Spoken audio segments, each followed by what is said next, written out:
Let me tell you a story. This is about an entrepreneur that I know. They started a business following that great American dream, but they fell behind in their taxes and that dream became a nightmare. You see, they were really good at what they do. Very good. Like you're good at what you do. But they were too busy trying to do the next project and close the next deal, and they didn't bother with that boring accounting and tax stuff. Until one day, in early January, shortly after the new year started, but before the New Year's resolutions ended, they got a little envelope in the mail. In this video, we'll discuss how to deal with those pesky 1099s.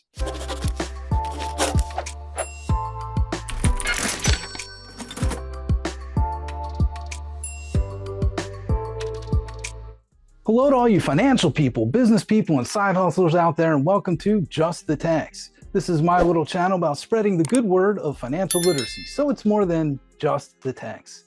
Today, while everyone's gearing up for the holiday season, accountants around the country are gearing up for tax season. And this is an evergreen video because it's always tax season. Thanks, Congress. So in this little piece of internet heaven, we're going to cover 1099s. My goal for you for watching this video is that other entrepreneur's nightmare will not be your story. So, what are these 1099s? These annoying little slips of paper we get every January. There's a lot of myths on these things, and we're going to clear them up right now. Myth number one, you can't prepare your taxes if the person you work for doesn't send you a 1099, and that is not true. Myth number two, if you don't get a 1099, you don't have to report it. Nope, most definitely not true.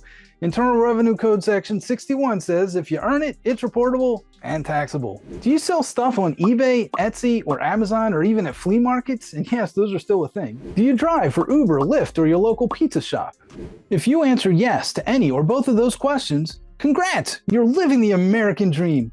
And you have to pay your business partner. Dear old Uncle Sam. Let's talk about the two types of 1099s that you're most likely to receive, 1099K and 1099NEC. 1099K, think selling stuff. 1099NEC, think doing stuff. NEC, by the way, stands for non-employee compensation. 1099K is used to report gross receipts, not necessarily gross revenue. They are different. And yes, we can insert a dad joke here about taxes being gross, but my dad, who's also a CPA, said, "Son, never joke about taxes, otherwise the joke's on you." Thanks, Dad. Depending on when you're watching this vid, there's a lower threshold for when you get a 1099K. The old rule under Internal Revenue Code section 6050 Cap W had a two-part test of 200 transactions and 20,000 in gross revenue. The new rule under this code section, subparagraph E for all my eagle-eyed hawks out there, sets a single threshold of $600.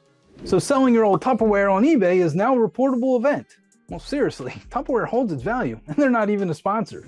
First, let's not panic. There's a difference between reporting and paying. You have to report, but there may not be a payment. And even if there is, there are some pros and cons.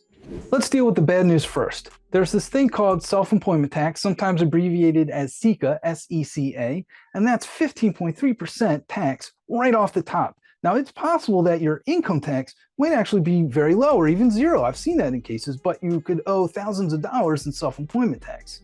And this brings up a topic called wage theft. See, there's pressure on businesses to classify their people as contractors instead of employees. That way they get to avoid paying their half of this tax, which is essentially our Social Security and Medicare.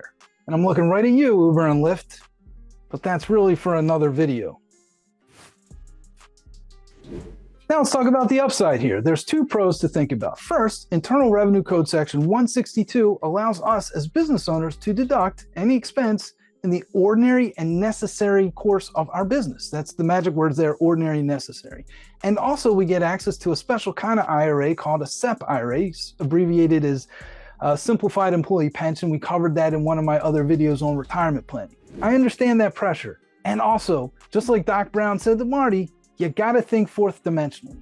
If you constantly underreport, two things are gonna happen. Number one, you're stealing from your mother, your auntie, your neighbors, your kids, your friends, their kids, and also yourself. And I want you to think very hard about that the next time you drive over some old rickety bridge. And number two, when you go to retire, your Social Security benefits will be lower than what they'd be if you just own up and do your part. I know, you're saying Social Security won't be there for me. Not true. That is not true. It will be there for you if you participate. This is just something to think about while we're getting into that season of the year. But really, You got to be thinking about this stuff throughout the year so that entrepreneur's nightmare story won't be yours.